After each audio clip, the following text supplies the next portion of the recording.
حیدرآباد کے سندھیا تھیٹر میں الو ارجن کی فلم پشپا 2 دی رول کے پریمیئر کے دوران ایک افسوسناک واقعہ پیش آیا۔ فلم کی کشش نے فینس کو اتنا جذباتی کر دیا کہ بڑی تعداد میں لوگ تھیٹر کی طرف بڑھنے لگے، جس کے نتیجے میں افراتفری کی صورتحال پیدا ہو گئی۔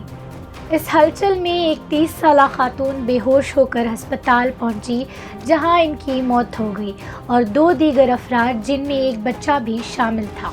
جو بے ہوش ہو گیا اور اس کو ہسپتال لے گئے، لیکن بچہ اب خطرے سے باہر ہے۔ یہ صورتحال اس وقت شروع ہوئی جب فینس الو ارجن کے قریب آنے کے لیے بے چین ہو گئے، جو اس وقت اندر فلم دیکھ رہے تھے۔